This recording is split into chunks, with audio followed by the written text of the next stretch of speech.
This is King, Mighty King Media TV with the Add My Name Network, and I'm Ted King. And today we're going to be talking about situations, one being with the newly crowned 168-pound undisputed champion, Terrence Crawford.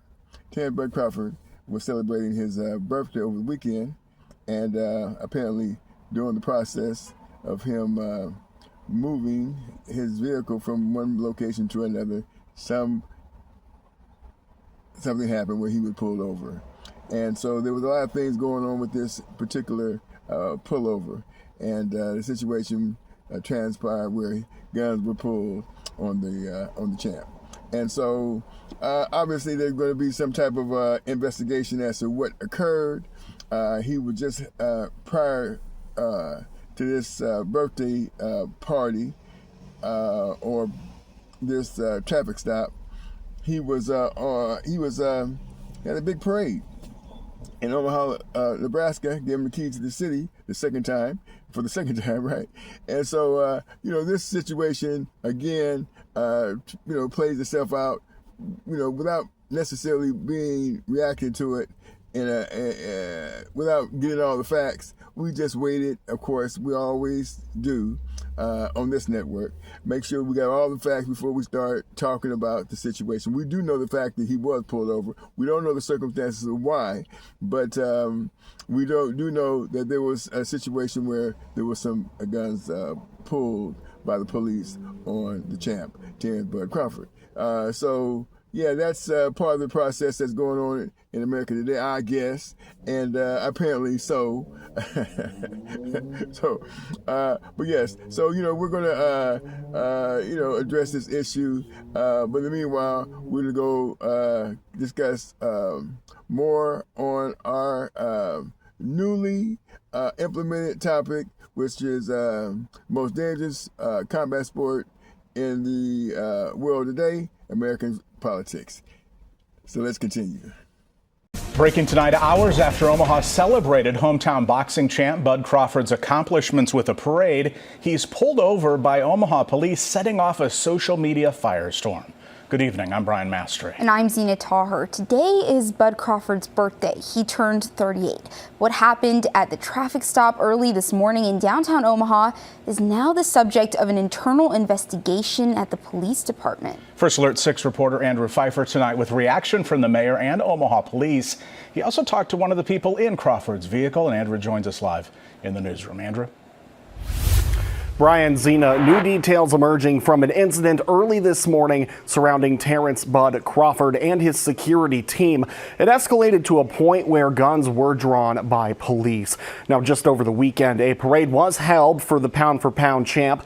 He was awarded the second key to the city from Mayor John Ewing. But later that night, that celebration turned to fear for those inside the vehicle pulled over just a couple blocks from where the party was held. Police say they pulled over a vehicle for reckless driving at around 12th and Cass. Once they had stopped, Crawford was identified as the driver. According to police, officers observed a firearm on the floorboard on the driver's side.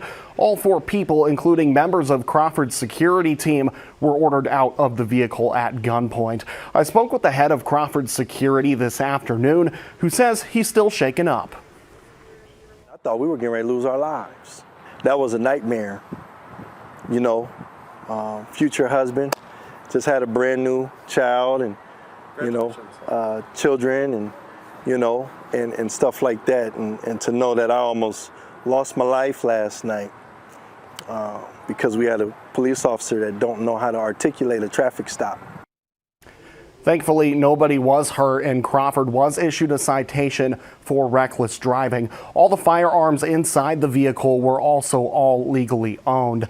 In a statement from the mayor today, it reads, quote, "I learned Omaha police pulled over Terrence Bud Crawford on a traffic stop downtown early this morning. After learning of this, I spoke personally to Bud Crawford. I acknowledge the seriousness of what occurred and how trust between law enforcement and our community is important and should shows the need to be continuously vigilant about building relationships.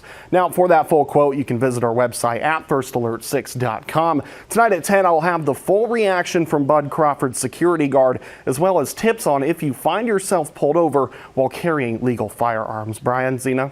Andrew, thank you. Omaha Police Chief Todd Schmatter has authorized an internal investigation which will likely include a review of body cam footage at that traffic stop. Also, Mayor Ewing says he was at that party at the Steelhouse last night celebrating Bud Crawford. And while he says he plans to be transparent in getting answers, he also wants Omaha to remember Saturday is an important good day while his team seeks answers to how it ended. I don't know if you know about this new encouraging news regarding AI and what our president is planning on doing with it. It says here, Trump-era AI initiatives that drew scrutiny concerning about privacy and government surveillance were primarily raised in response to the following actions. Encouraging data sharing across federal agency and executive orders signed in March 2025 promoting federal agencies sharing data to reduce information silos. This has raised alarms among critics who fear it could be used to compile comprehensive dossiers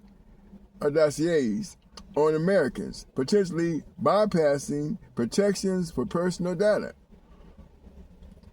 A lawsuit has since been filed by the Electronic Privacy Information Center, that would be EPIC, which challenges the government's collection of sensitive personal information into national data banks. Okay, so now let's fast forward to today. What's going on?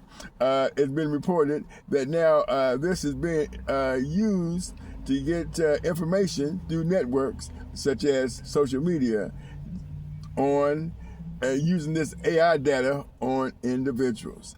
And so let's show you what we got on this. US President Trump's AI-generated Gaza video is a textbook case of rage bait. Here's how Trump uses social media to further his cause. The AI-generated video is designed to provoke reactions. It reimagines Gaza as a Gulf-style luxury resort. The goal? Maximum engagement. Social media algorithms push content that sparks debate. The more people react positively or negatively, the further it spreads. The AI-generated video is not meant to look real. US President Trump and Israeli Prime Minister Netanyahu sip cocktails by the pool. A golden Trump statue towers in the background. Meanwhile, racial stereotypes are reinforced. The AI visuals are flawed, distorted fingers, artificial-looking scenes, but quality wasn't the point. Attention was.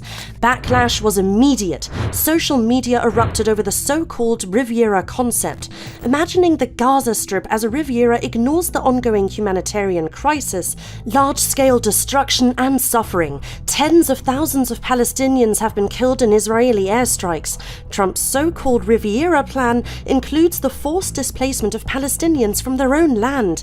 Netanyahu, sipping a cocktail in Gaza, hints at possible annexation and Israeli settlements. That would mean a breach of international law. The video makes it seem as if Trump wants to hand Gaza over to Israel, even though it belongs to the Palestinians. This sparked intense debate on social media. Do you think social media algorithms need more oversight? Obviously, our president, Cecil Trump DeMille, wants to put in the minds of people, look, this distorted fakeness, which is the reason why he doesn't like calling AI artificial. You know, he wants to put in the minds of people, this is actually real, this is actually what's going to happen. And this is what we need to be very, very careful of, because people's thought processes, right, they're with these videos and all this other stuff going on, they put their, themselves in this artificial world, right? This fakeness of how things are supposed to be. And this president is actually he's propagandizing this. He's promoting this. He's actually trying to promote this as not fake, not artificial, but real. Let's listen to what he's got to say about artificial intelligence. Around the globe, everyone is talking about artificial intelligence. I find that too artificial. I can't stand it. I don't even like the name. You know, I don't like anything that's artificial. So could we straighten that out, please? We should change the name. I actually mean that. I don't like the name artificial anything because it's not artificial. It's genius. It's pure genius. And its potential to transform every type of human endeavor and domain of human knowledge, from medicine to manufacturing to warfare and national defense. Whether we like it or not, we're suddenly engaged in a fast-paced competition to build and define this groundbreaking technology that will determine so much about the future of civilization itself. America is the country that started the AI race, and as President of the United States, I'm here today to declare that America is going to win it. We're going to work hard. We're going to win it. Because we will not allow any foreign nation to beat us. Our children will not live on a planet controlled by the algorithms of the adversaries advancing values and interests contrary to our own. So from this day forward, it'll be a policy of the United States to do whatever it takes to lead the world in artificial intelligence, such an important thing happening. This is really something that nobody expected. It just popped out of the air, and here we are. But we will defend our nation, our values, our future, and our freedom, and it will be really great. In fact, it's apparent that our president, Donald Trump, has already started the AI revolution against leading Democrats. Let's watch this.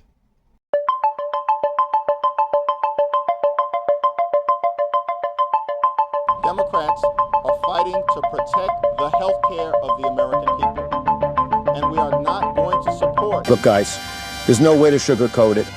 Nobody likes Democrats anymore. We have no voters left because of all of our woke trans bullshit. Not even black people want to vote for us anymore. Even Latinos hate us.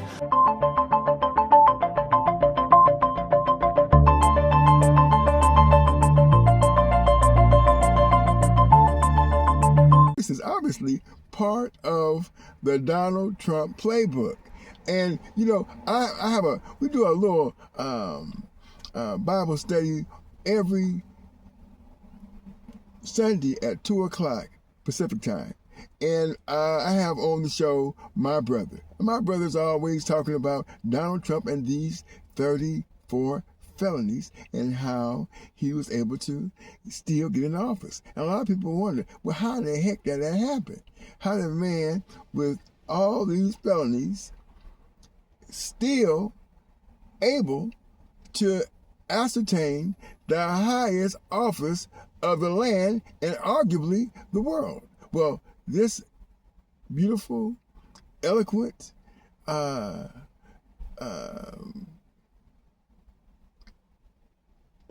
explanation by these two individuals explains it all. In 1935, W.E.B. Du Bois identified the psychological wage of whiteness. Trump's been selling the same fake paycheck ever since.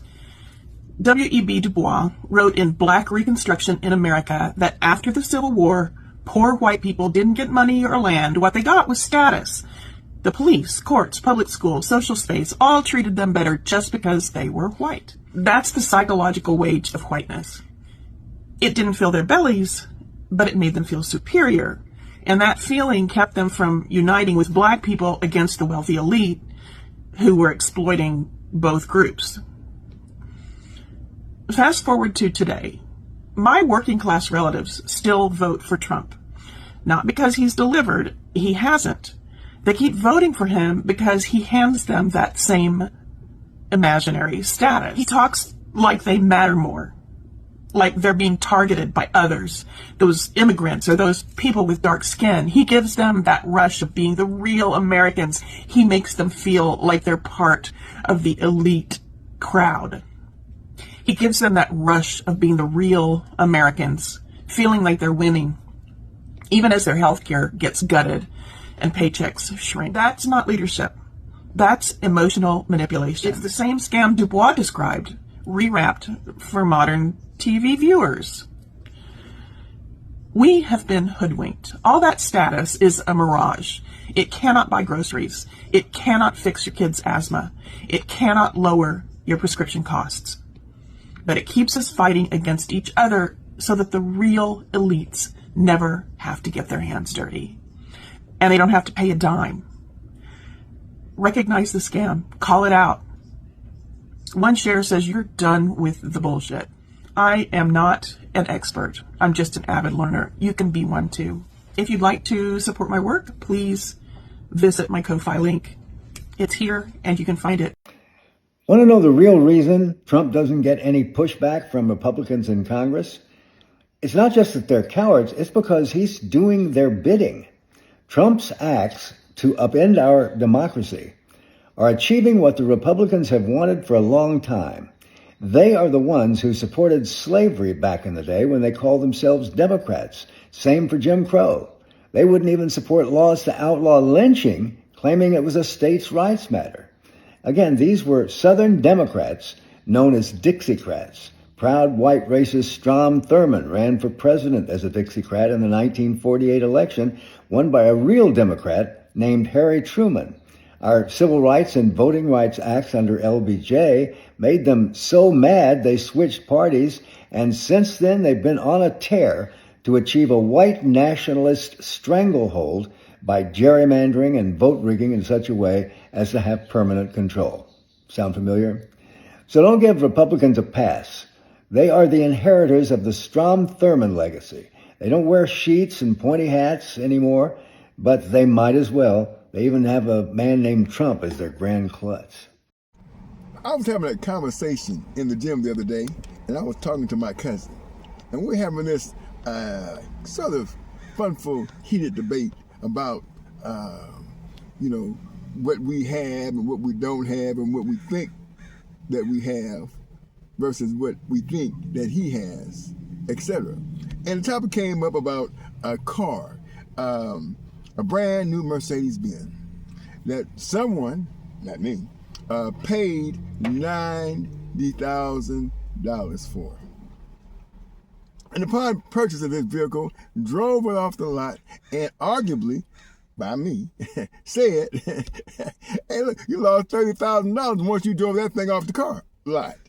And that's a knowledge. That's knowledge, right? People know this, right? But they'll pay dollars anyway. For what status? Oh, this is status. Oh, yeah, I'm driving a brand new car. I'm driving off the lot. I know I paid $90,000. I can tell all my friends I paid $90,000 for this car, but it's not worth $90,000. And the people who purchase the vehicle and resell it know that when you buy it and drive it off the lot, that they're going to lose big dollars. Because if you return the car, they're going to get it back with a profit. It's okay. But it's been going on for years. And people have been doing the same old thing. And it's nothing new. It's been going on forever. And until we think that, hey, you know what? There's deception in this process. I know that there's an evil end to the means that I'm making this purchase, that I'm going to lose value as opposed to me just going ahead and getting something for free, and which is what I was talking about. If it's free, it's for me. Okay, this was part of the argument I had with this gentleman. And so it's funny how, and here's another thing, who we purchase from. And will the person that we are purchasing from purchase from us if the shoe was on the other foot? There's been an deception, ladies and gentlemen, going on in this country for years. These are the top 5 black communities that were massacred, and the government tried to keep it hidden. Number 5 is Slocum, Texas. In 1910, a white mob killed dozens, possibly hundreds, of black residents. No one was held accountable, and the state didn't acknowledge it until 2011. Number 4 is New Orleans, 1866, where black men protesting for voting rights were attacked by police and white mobs, leaving over 200 dead or wounded. Number 3 is Colfax, Louisiana. In 1873, more than 100 black men were murdered after a disputed election. The Supreme Court later ruled the federal government couldn't prosecute in stripping away protections. Number 2 is Elaine, Arkansas. In 1919, black sharecroppers organized for fair pay, so white mobs responded with terror, killing up to 240 people. Before we get to number 1, like and follow to help keep this history alive, because if we don't tell the truth, they'll keep hiding it. Number 1 is Tulsa, Oklahoma, 1921. Black Wall Street was bombed, burned, and over 300 were killed. And for decades, no justice, no headlines, no truth, until now.